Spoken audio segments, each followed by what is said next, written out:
Wanda Lloyd. Welcome to Two Old Chicks Who Know a Lot of Shit, episode 7. I'm here with my podcast co-host, Tina McElroy Ansa. Hey, Tina. Hey, Wanda. How you doing? I'm doing good. Good. Looking forward. Episode 7, huh? You know, we got to say it. I know we say it every time, but folks, at each episode, we are not surprised, but we are delighted. I know, you got to remember, we're two old chicks. So, every step we take is another step to victory. Oh, gosh. Tina and I have been friends for more than 50 years. We met after we were assigned as freshman year roommates at Spelman College. In fact, Tina, it was just about this time of year, exactly 54 years ago. Can you believe that? That's a lot of years, 54 years. We appreciate our experience at Spelman, and it's for a lot of reasons. And I know it's interesting. Each time we have done an episode, we've said this is something that we really love and is near and dear to our hearts. But it just shows you that we're only sharing things that really are near and dear to our hearts. So we have a lot of reasons to be happy about sharing this episode with you. We're talking about For the Love of HBCUs. Yeah, and I'm so excited to have this HBCU conversation with you. So we want to thank everyone, of course, for joining us again as we share our stories and our wisdom. Yeah, we have some wisdom. But first, let's take time. It's time for us to check in our regular segment where Tina shares something from one of her Post-its and I share something from my Google Calendar. So let's get started. You go first, Tina. Okay. Well, my Post-it this time is what you might call a little bittersweet. It's a bittersweet reminder. Good and sweet and bitter. I like bittersweet. People who've read my books know that I like bittersweet. It's the name of a men's daytime shelter over in Brunswick, which is the little town on the mainland across from St. Simon's Island where I live. It's for the homeless, and I learned about it from a friend that I was having a conversation about something completely different. And she mentioned this center and how really nice it was. And it's housed in the old repurposed Greyhound bus station. And Janae and I used to take the bus to certain places when our car wasn't working when we were down here. And so, that brings back a lot of memories. It's on the mainland, and we talked about all the things that they do at this center for homeless men during the day.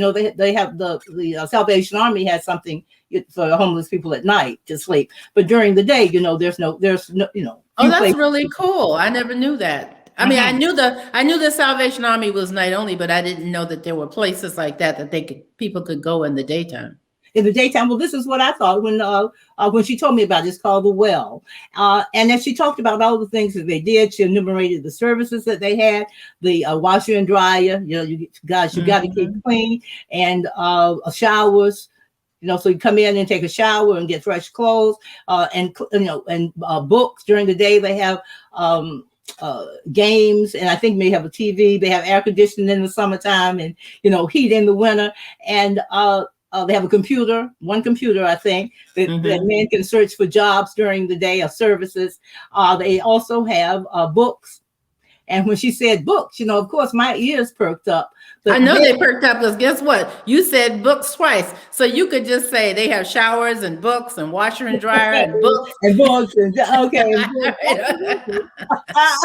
I didn't realize I had. I'm not a bit surprised that I said books twice. That's not only my bread and butter. That's why, my heart and soul. Yeah. And so when she got to, and they also, share men's clothes, I laughed out loud because I had been thinking about my husband's clothes. It's been about a year and a half since he passed. And Janae was an acquirer. He didn't like to wear clothes, but he liked to buy them.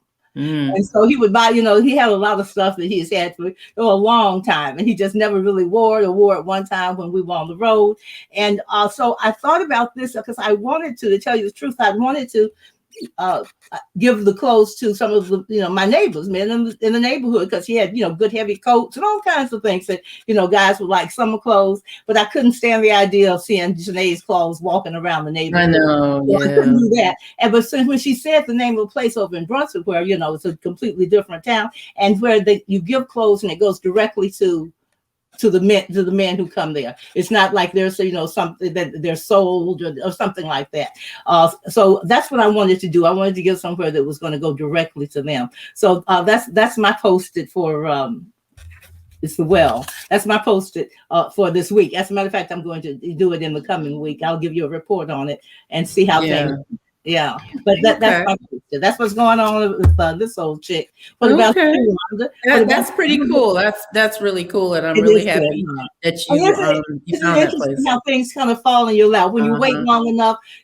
Everything comes to you. You don't have to go. You don't have to go looking for it. Okay, so that's my post-it. What about you? We love your Google calendar.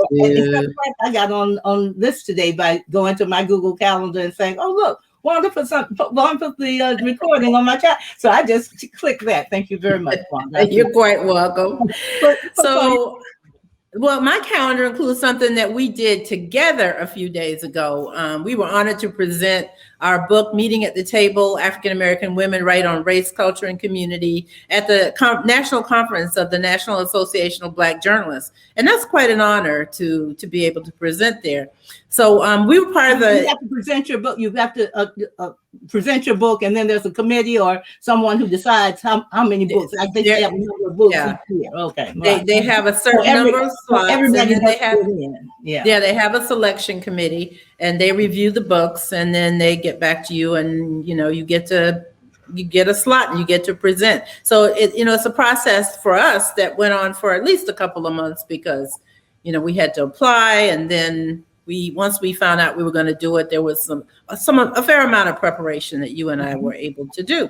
So this is the National Association of Black Journalists. We were part of the author showcase, and so this is our book. Of course, it was published last November, which came about after the death of George Floyd. Now, I've been a member of NABJ for 40 years, so I probably presented there dozens of times, but last month, two things stood out to me as a retired member. One is that, actually three things. One is that someone reminded me that I was presenting 3 years in a row. That's pretty good for an old chick. In 2019, I was inducted into the NABJ Hall of Fame in Miami, and that was truly one of the highlights of my career, if not my life. Then last year in 2020, I presented my memoir, Coming Full Circle from Jim Crow to Journalism, during the first virtual national convention. And then, of course, last month, you and I presented Meeting at the Table, which we co-edited. So I'm just grateful for that experience. I'm grateful that I was able to share it with you. And now I'm probably done presenting at NABJ because, like I said, that's a pretty good run for this old chick. Never say never, Wanda. Never say never.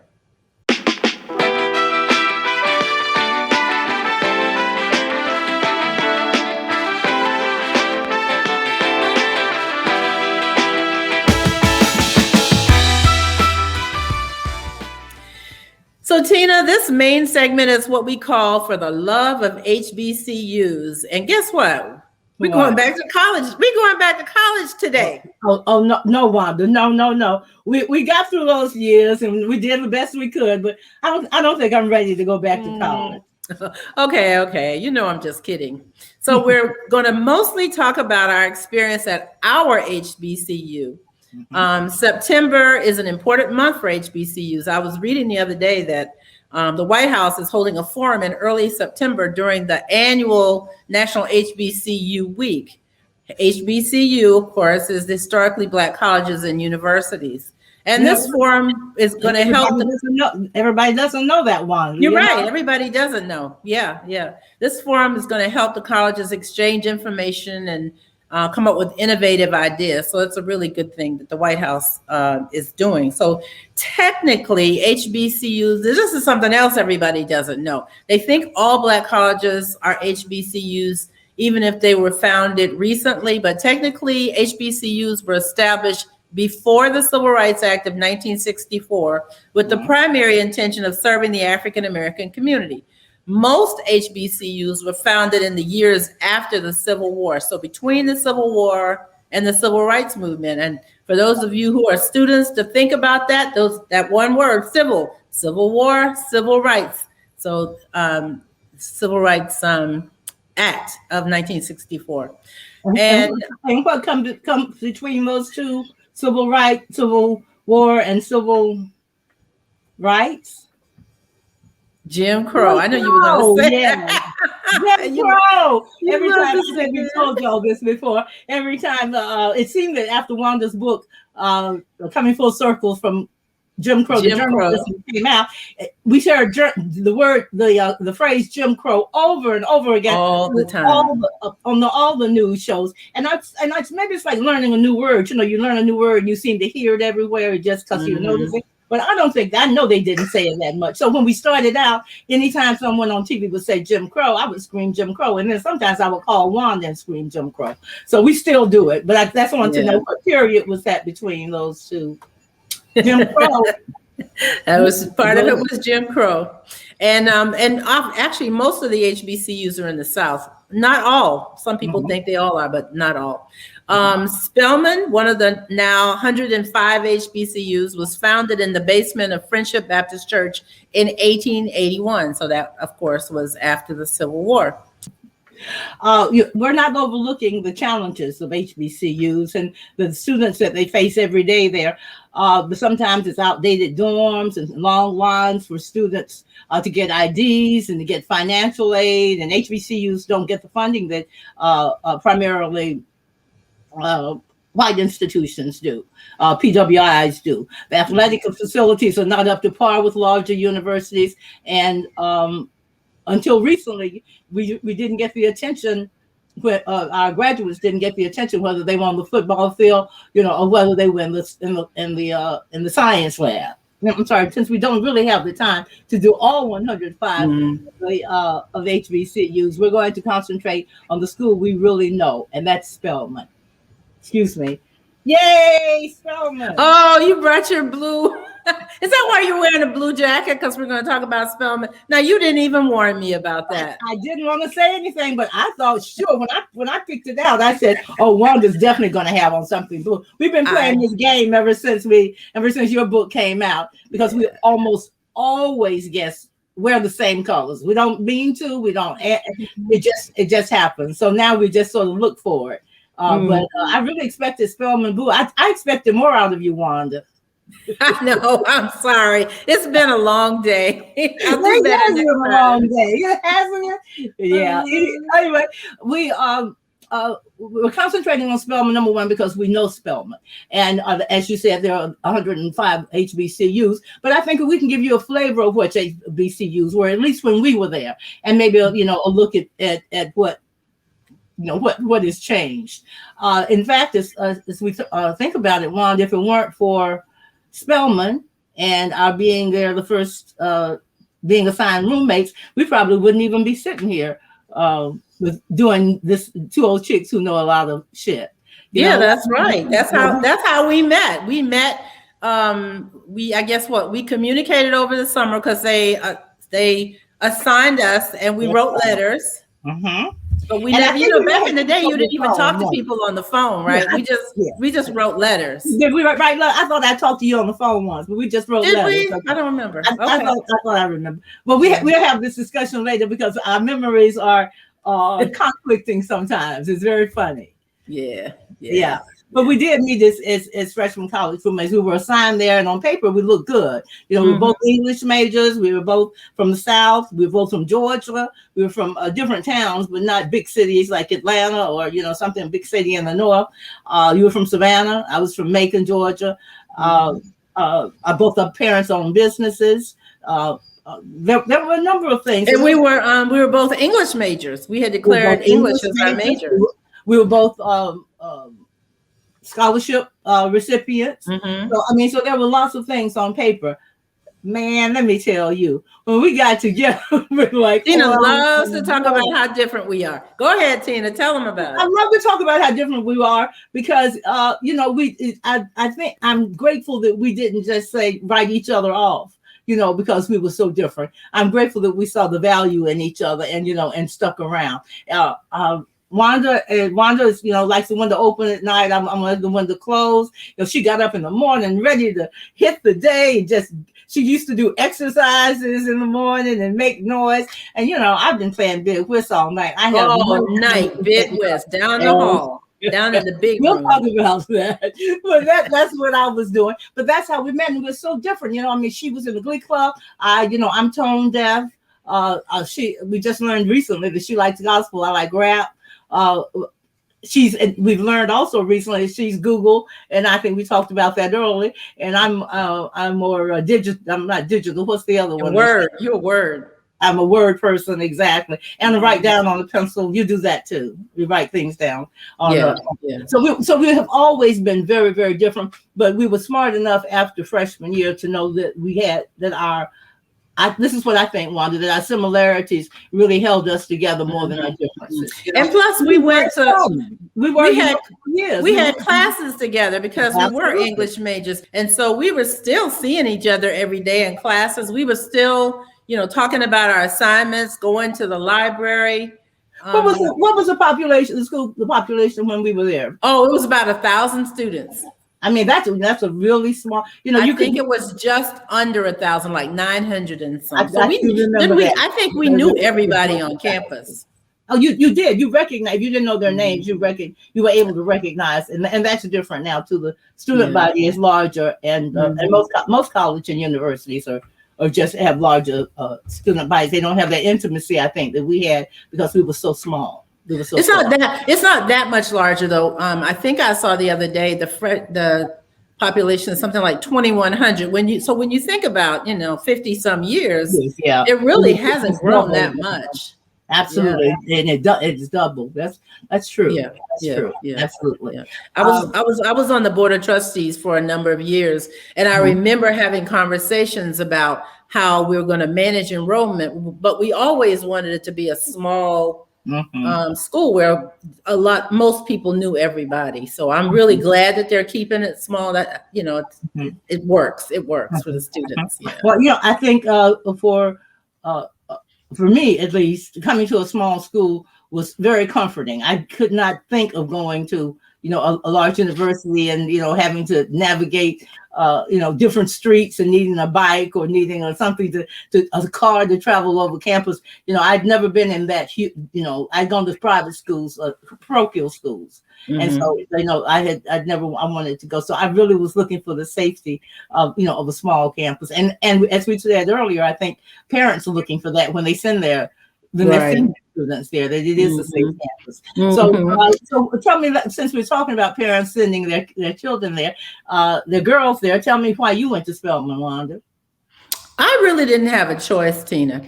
My grandmother and her sister went to Spelman back when it was called, I guess, Spelman Normal School. This was around the 20th century, change of the 20th century. Exactly. Yeah. So she grew up on a farm, and she used to talk about how her dad worked hard to earn $10 a month to keep both of his girls at Spelman. And that was a struggle back then, Oh my goodness. Yeah. And to use that $10 that he earned to keep girls in school. Was a big thing. $10 could have, was very much needed by the family. So that was a sacrifice. And so then it would have ingrained in you. Spelman. It was ingrained in me. And then my Aunt Catherine, she actually raised me. She and her husband raised me. She graduated from Spelman College by then in 1936. And then I had a cousin, Ernestine Walker, from Jonesboro, Georgia, who we were very close to. She became a professor at Morgan State. She graduated from Spelman and, went on and got her PhD and did a lot of things in history. So I really didn't, then there were a few other even distant relatives, a couple of people who were like married into the, relatives by marriage who went to Spelman. So I grew up understanding that Spelman is where I was going to be going to college. I used to go to the Spelman, they used to call them Spelman Club meetings. They're now the Alumni Association, but I used to go there every month. Aunt Catherine and my grandmother would take me as a little girl to these meetings. And I would hear them talk about their experiences at Spelman. I would hear them talk about how important it was. Most of them were teachers, so they had access to young ladies in school, and they would talk about how they were identifying, girls, really girls, because when Catherine was teaching elementary school then, they would identify them very early and groom them or, mentor them so that they would become Spelman students. So I've been doing that since I was knee high to a duck. And then last year in my memoir, I published a story about when I was in high school and I was exposed to journalism because I was the editor of my high school paper. I decided, you know what, I'm not going to go to Spelman. I want to go to University of Georgia because I had seen Charlene Hunter, now Charlene Hunter Galt, go to University of Georgia, and it was the only school in the state of Georgia that had a journalism program. And so I decided that's where I wanted to go. But as you recall from history, Charlene, it was not an easy path for Charlene being one of two first students. That's underestimation. I mean, it really was rough going for her probably the whole time. And she was in the limelight. Not only was she going through day-to-day sort of persecution from her fellow and sister students and probably administrators and teachers as well, but she was in the limelight this whole time. Well, she had to be escorted on campus by the state patrol. So your folks said no, that they ain't said gonna happen. No, we don't want you to be a martyr. We want you to go to school and get an education, and you're going to go to Spelman. So that's where I ended up. They made sure that I avoided that racial turmoil and that I did get a good education at Spelman. So that's kind of my Spelman story. What about you? Well, that's interesting, Wanda, because for me, the racial turmoil was my deciding factor in going. And I came from a family of 5, and it's a, old-fashioned family, and children didn't have much to say about, much of anything. And you were a child, until like one of our essays said till you were married for 10 years. So you were still a child then, so I didn't have any say. But I put my foot down about this one. I had spent 4 years, we integrated a Catholic white school in 1963. So this was the year the parochial schools were integrated the year before public high schools were, because of the 1964 Act, Civil Rights Act. Right. But it was awful. It was terrible. And if I hadn't had my posse, which was 4 of my classmates and one undergrad that we just let hang with us because she was by herself. She was the only Black student in her class, and when she came, we just pulled her into the fold. And it hadn't been for them, I wouldn't have had any kind of joy during those years. And they were the ones who slipped us off. One of them had a car, and we get out of school maybe 35 minutes earlier, and we jump in her car and go to the public high school just in time for them to let out, so we could see the boys and the boys could see us. Get that before our mothers knew. So we had gone through all of that, and some of it was sort of funny, but it was also very painful. And very stressful, knowing that you were going through that. So I really put my foot down. My parents said, well, whether you get a scholarship, we're going to have to consider, which was Mercer University, which was in Macon. They would have loved that, for me to stay at home in Macon. I could have walked to Mercer. I was that close. And some other college, Xavier University, because I was Catholic, and they wanted to. But I told them I wasn't going to a white job. That wasn't even on the table. And they would say, well, what if you get a scholarship to Mercer? And I said, I'm not going to. I mean, that's one thing I remember putting my foot down. And there was family discussions about me being rebellious or whatever. But it had been hard. It had been hard. So, and my sister, my older sister, next oldest sister, was a freshman. She was Spelman. When I had my first experience in Spelman, I went to a summer program in my. That's right. You were there. When I got there, you had friends at Spelman already, and I was like, "Where did these friends come from?" And they weren't all from Macon. I did know that. Mostly Atlanta students, because we had done a number of colleges did that, a pre-college program. For aspiring students, and I had gone there with my best friend Gwen the summer of my junior year. So I had some background. I had visited my sister at homecoming once, and had the homecoming experience, and had, they had a date for me and all the rest of it. So I had a really good feel about Spelman. And I also knew that it was a women's college, but there was a men's college across the street. And then there was another, Clark College across from there. And, so there were it wasn't like and it was in Atlanta, Georgia, which was an exciting place to be. So I was very happy with my, I went dancing off to Spelman, and it was away from home. So that was a good thing. But as you talk about integrating your high school, and I talk about the things that Charlene Hunter went through, I hope young people understand that there were people who, a great sacrifice paved the way for them to go to school, just to get an education. That's true.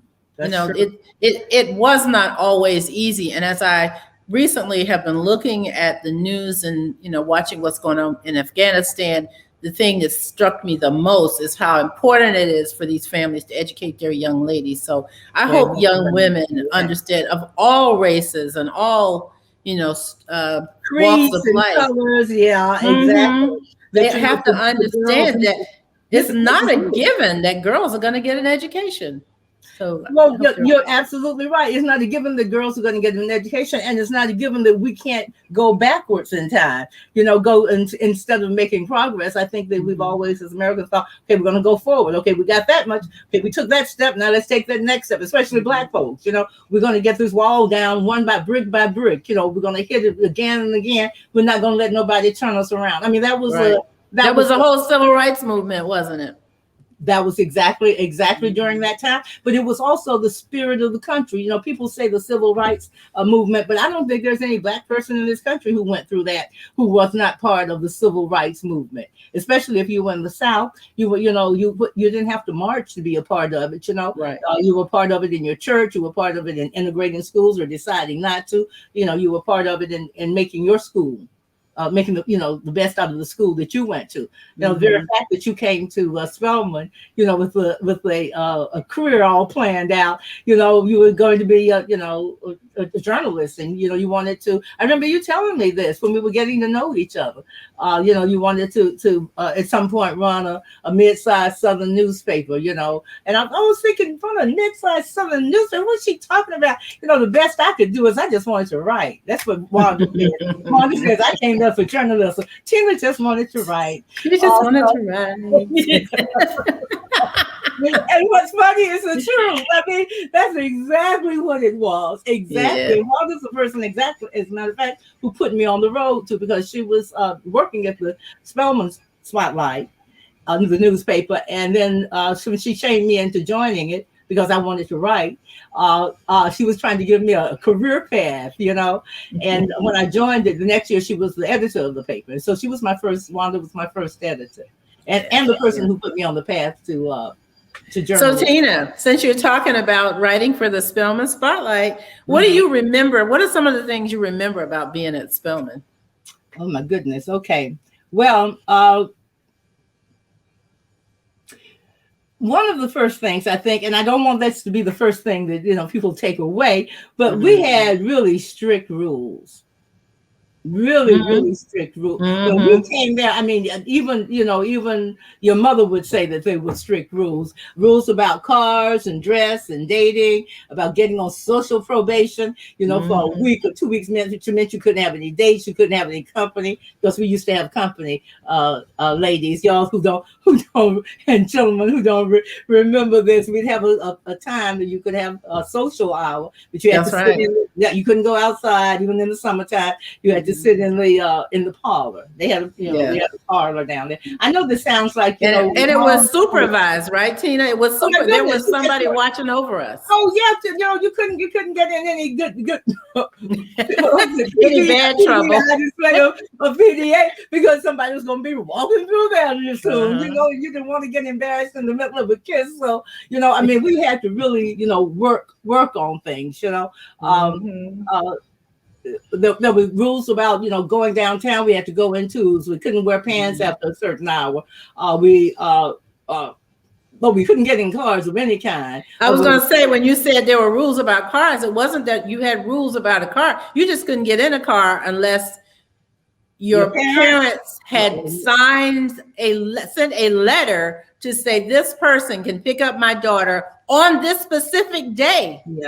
Yeah. Well, what's funny is when because I also want to talk about the fact that we had all these rules, and we were the class of 71. So we were there from 67 to 71, and those were very turbulent times in this country. And it was and young people, it was part of the young people revolution. And most of these revolutions, the anti-war revolution against the Vietnam War, and the women's revolution, the women's liberation, civil rights, all of them began for the most part among young people. Even if it wasn't college students, who were bust down here was college students. John Lewis was was he even in college then? Yeah. I think I don't know if he was in college, but he was part of the Freedom Riders. Yeah, exactly. I don't know whether he was, but I remember, I just remember him being so young on the. I think he was in college. I know he was in Nashville, and he came down with a group of folks from Nashville. So I don't know. He probably he went to college in Troy, Alabama. So he wasn't. He might have been in a seminary. I think he was. He was at ABC, American Baptist College. In Nashville. Wrong, girl. I know I know my Nashville trivia. I lived there about 5 years. Oh, that's right. There you go. But then again, we know a lot of shit. So that's right. It could have been just like. Okay, I don't want to brag, but the president of ABC, American Baptist College, sat behind me in church every Sunday. That's how I know about ABC. I'd never been in a Bible. No. Hey, but the top person there. Oh gosh. Okay. Well, I remember those rules, and I also remember one, because this was very shaping, I think, for both of us, is that when the student body decided that we were going to rebel and protest these draconian measures that they had for us, about our social life and how we moved and what we wore. And it's not surprising that it came out. This was in, you said you remember this in our junior year, so we're talking about 68, 69. So that was the time that there were protests over at Morehouse, where they took over the administrators building, and during a time that they were having a meeting of the board of directors. I think it was the board of directors. So, the board of trustees. Board of trustees. Right. Okay. Right. Yeah. And so and I remember, Tina, that. Was it John Rockefeller who wanted to run for president, and he was going to announce that he was Oh, that's right. Oh my goodness, I've forgotten that. He was going to helicopter into the Spelman campus and announce it. And beautiful campus, yeah. And he had investments in South Africa, and we were determined that wasn't going to happen. And there's Rockefeller names all over Spelman. Mm-hmm. There are 5 Rockefeller halls on Spelman's campus. Yeah.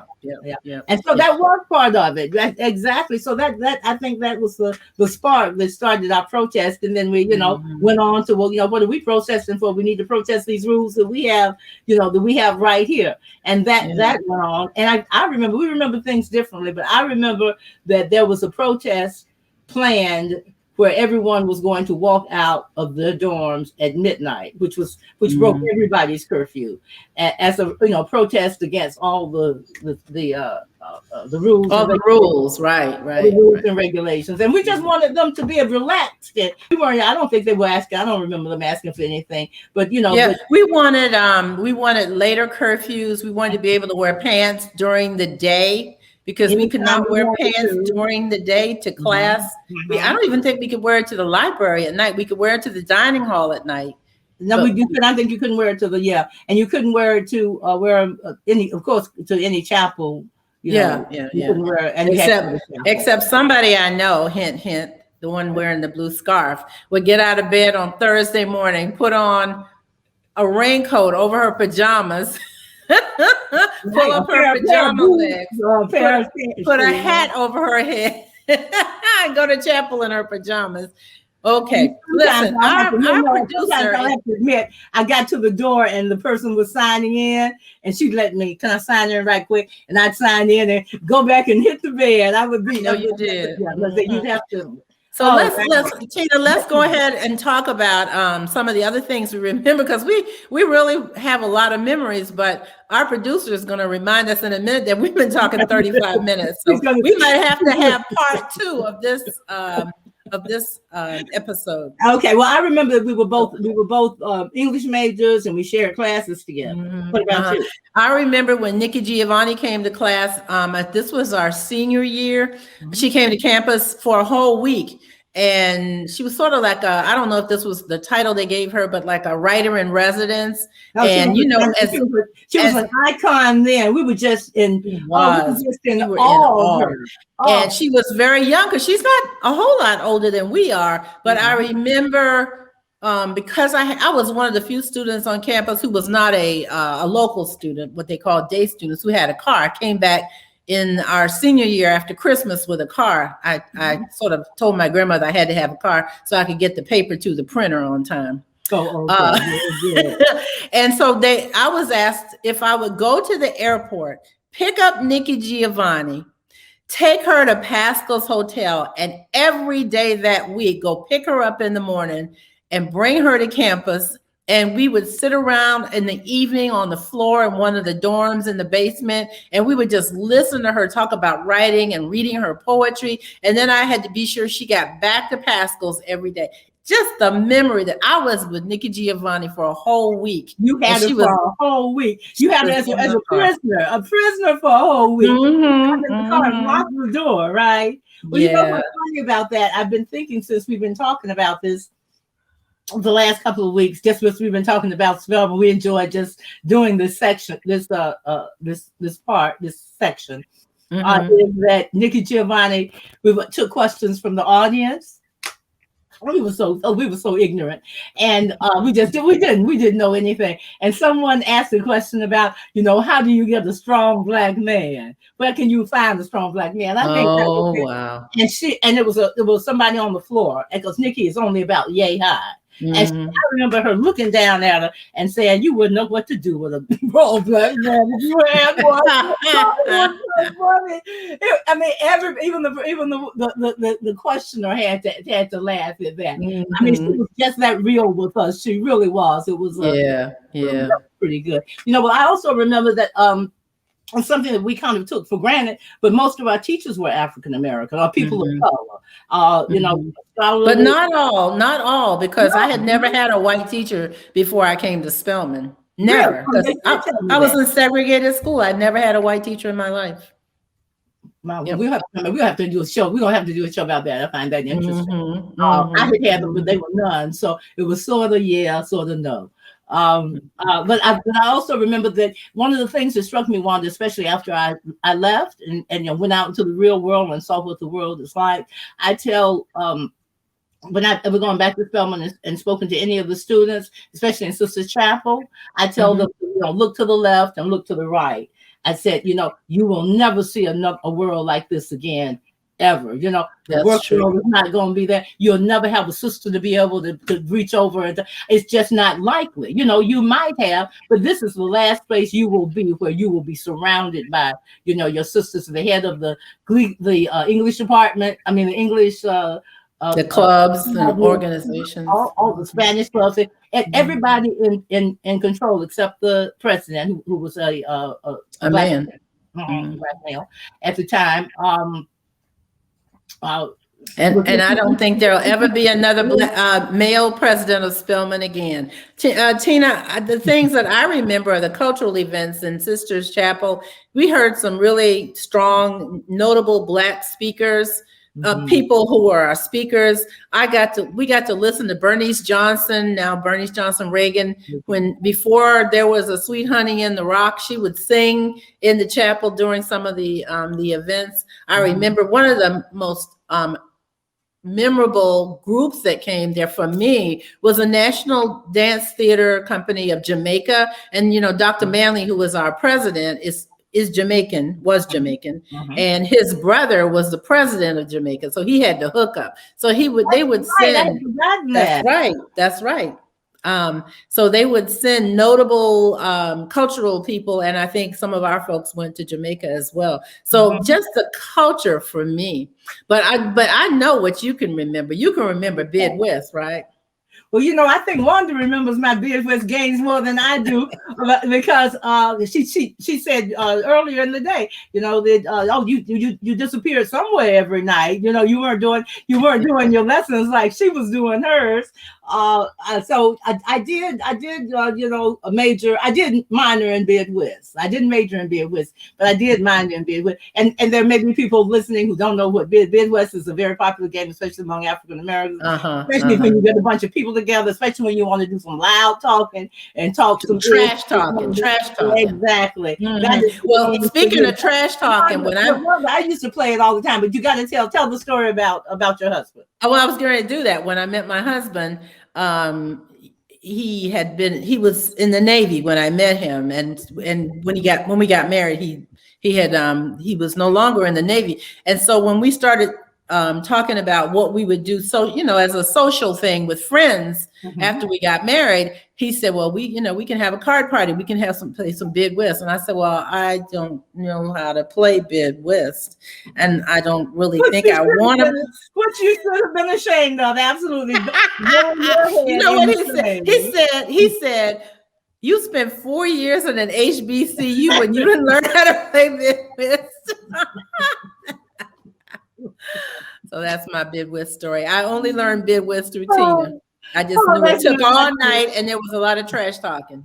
Oh, absolutely. Not a lot, maybe some learning going on, but no schooling going on in those games. But what's interesting? I think that you remember it more than I do, because after my freshman and especially sophomore year, I realized I couldn't play Bid West all the time and keep up. We were finally getting into our junior and senior years. Things were starting to get a little bit more serious. And so I think after that, but you and I weren't in the same dorms after that. Right. Yeah. I miss that. What else do you remember?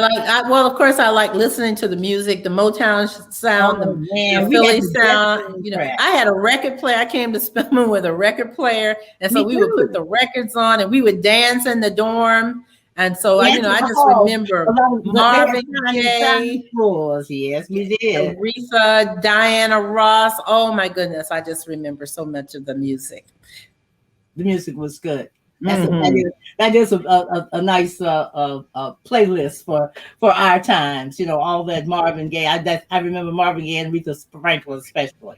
But we also had, when we're talking about walking out and the times of protests that were going on, there was also, as I mentioned earlier, all kinds of social protests going on, not just among Black people, but among, young people and all people around the country. But on campus, what I really remember were there was a Sisters in Blackness was the name of the organization. And we call them SIBS, SIBS, and they all had afros, and because this was the time of the big afro, and that was frowned upon. I don't know if it was in our rules, but that was very much frowned upon campus. But what I do remember is just that beautiful tapestry of big afros and dashikis and African head wraps. The first person I really saw and noticed with an African headdress was Varnett Honeywood, the artist who did, who went to Spelman. And she used to walk across campus with this big African headdress and long caftans. And I would think, who is that? Who feels comfortable enough in the world to do that?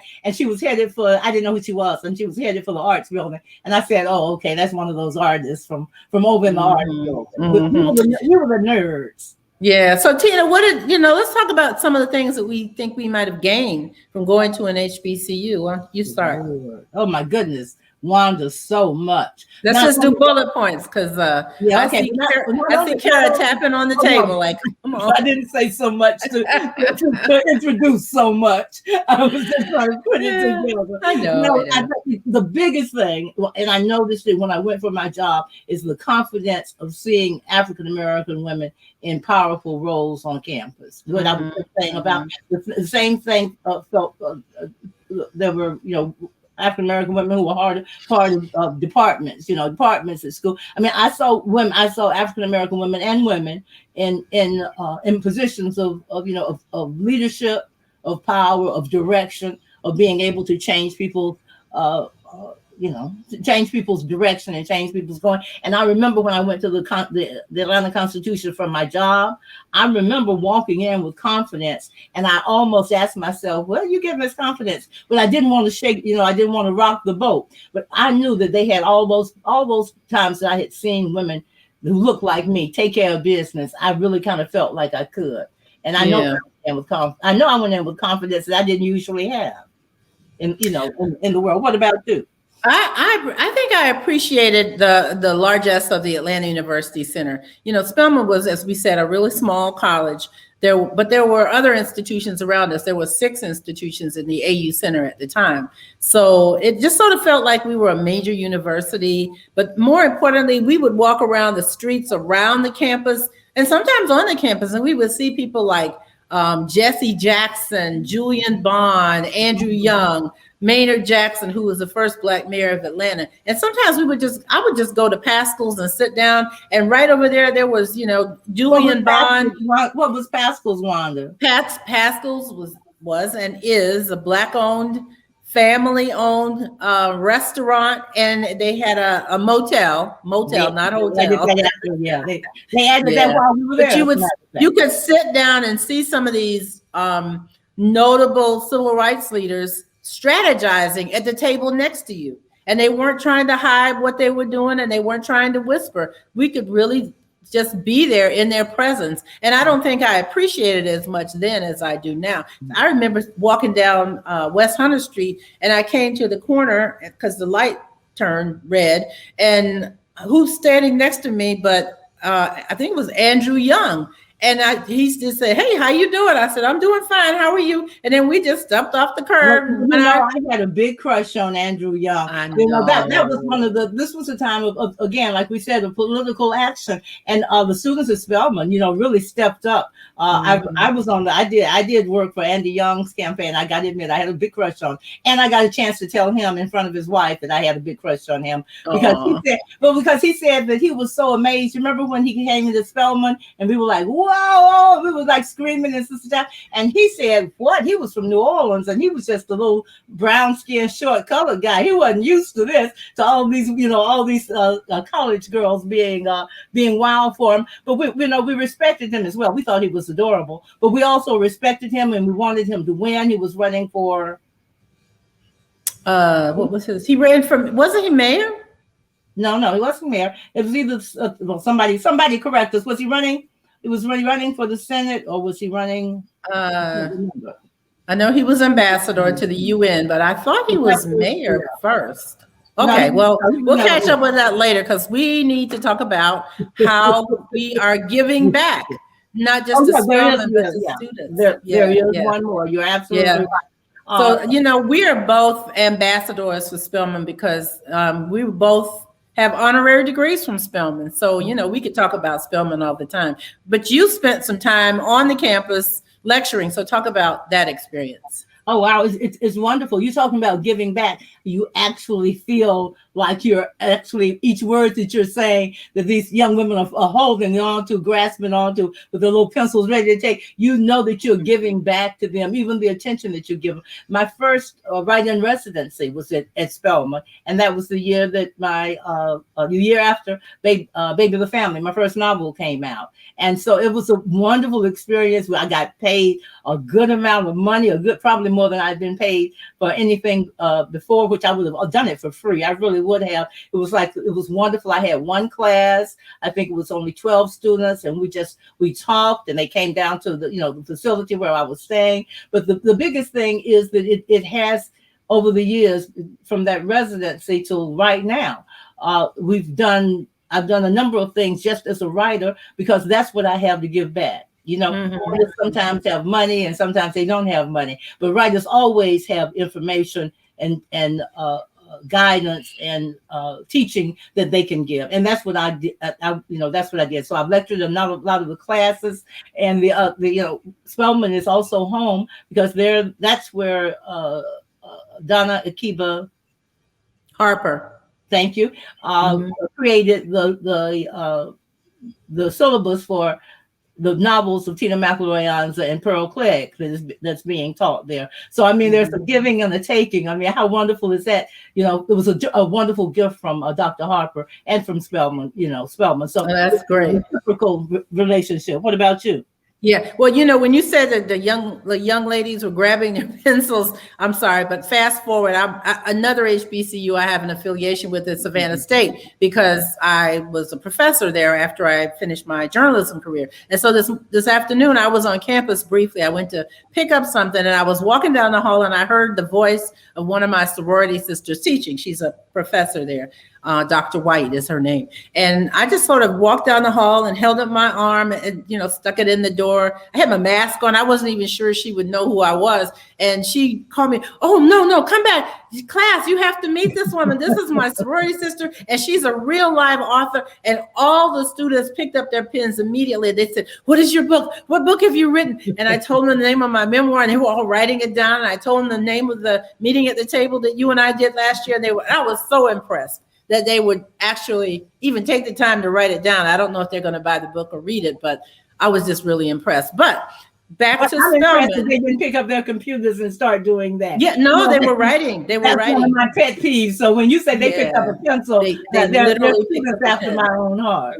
Maybe Dr. White insisted that they use, it was a writing class, so I bet she insisted that they use very that. good. So back to giving back at Spelman, I had the honor of being on the Corporate Women's Roundtable, which Dr. Janetta Cole, when she was president, organized, getting a group of corporate executives to come back to campus and mentor young ladies and set up programs. One of the programs the Corporate Women's Roundtable set up was the externship program, where Spelman students would come to businesses during spring break, and they would literally live with the executive in their home. They would eat with the family. They would go to work with them every day. And that was such a thrill to just host someone. And then I was on the board of trustees for almost 20 years. And I set up an endowed scholarship on Spelman's campus. So my money from the estate of some of my family members after I sold some property has gone to help students get a little bit of money in their pocket every year, and they're in the form of a scholarship.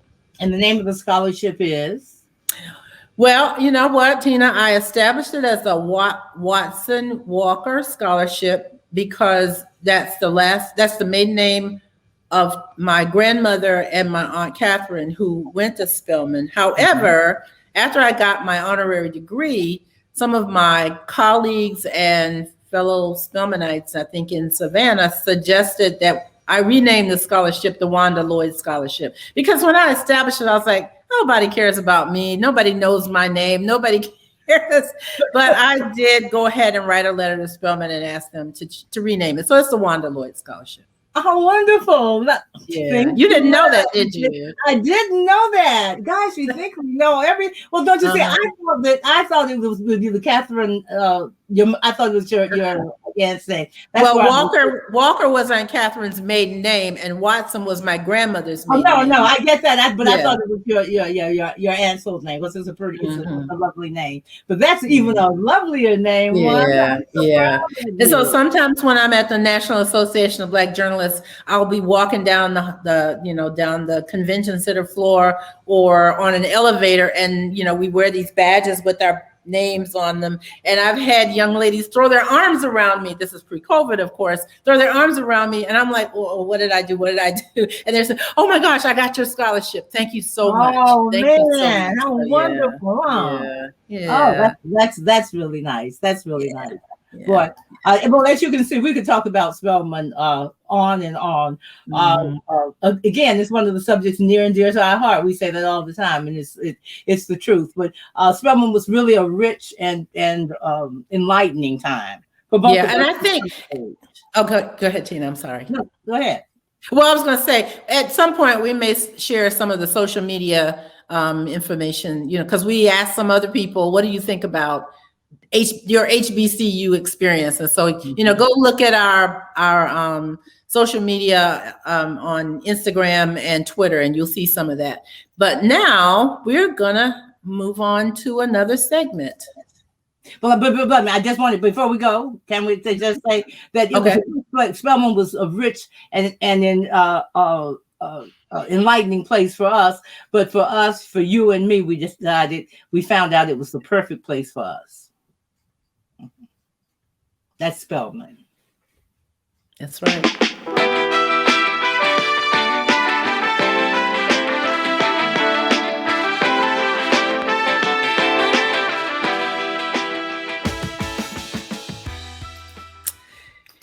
We have lived long enough to know a lot of stuff. So we love this last segment. We call it Dropping Some Wisdom.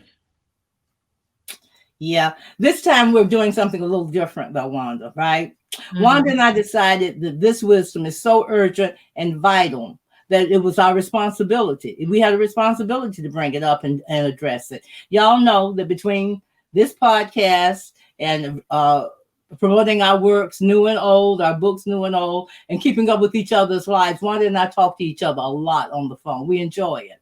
But lately, our conversations have turned to COVID and its variants, and still the hesitancy among some Americans to get vaccinated, especially among our people of color, which is our discussion of concern this time. And this time, we say there's no time for hesitancy. Let me repeat that. I don't want to stumble over it. This is no time for hesitancy. We knew, as old chicks do, that we had a platform and we should use it for good. So we knew this was a topic that we needed to discuss.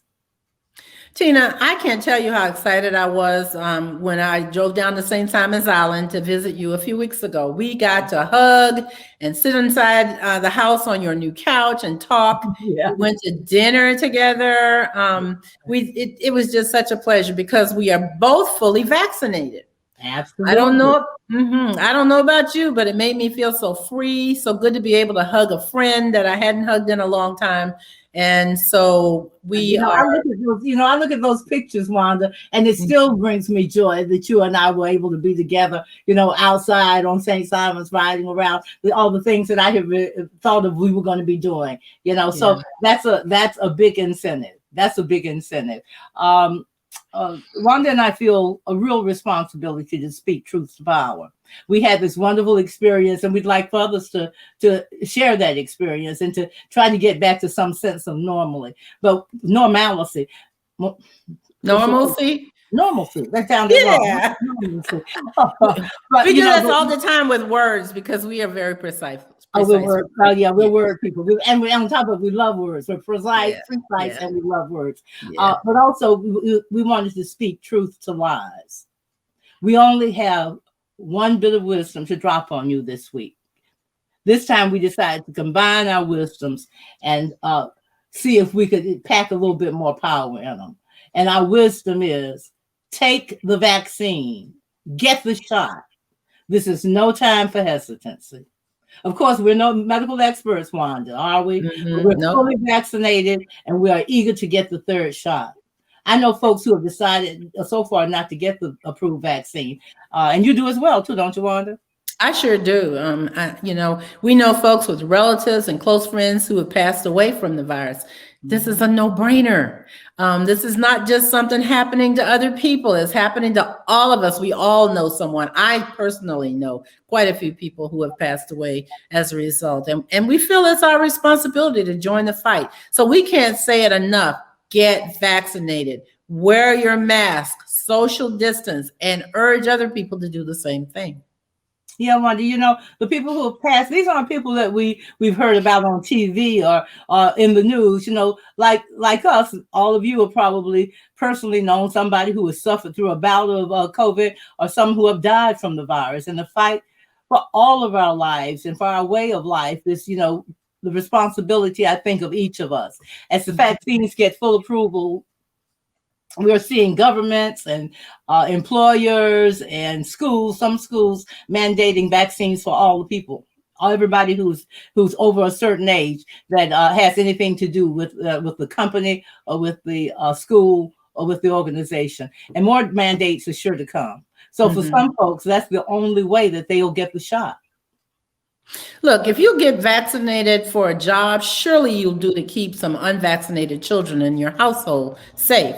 For those of you who are hesitant, we know that we've been given mixed signals. We know there was some back and forth about COVID and the vaccines at the beginning of this pandemic. Some of you may be saying you've heard all this before, but we think it's important enough to repeat. And if these two old chicks, we got one, if we got one person to convince one other person to get vaccinated, this drop of wisdom will have done its job.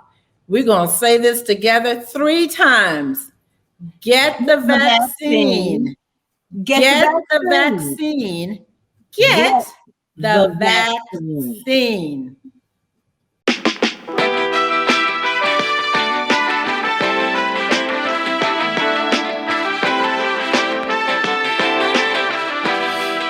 Well, that's it for this 7th episode of Two Old Chicks. Thanks for listening. We hope you'll tell others about our podcast, and please, please keep sending us your comments and feedback on social media, and share our podcast with people in your circle. Yeah, please also tell others about Two Old Chicks. And one more thing, if you have an idea for a topic that you think we should discuss, or that you just want to hear our opinion on, or that you want to see if we can get feedback on, reach out to us on social media, and make sure when you do that you subscribe and share Two Old Chicks on Spotify and on YouTube. Okay, we finally reached a number, so now we want to double that number. So we're looking for more people to subscribe and follow us, and to enjoy us on Spotify and YouTube. Plus, follow us on Twitter and Instagram at Two Old Chicks Podcast, and we'll see you next time. Bye-bye, everybody. Love, love. Love and peace.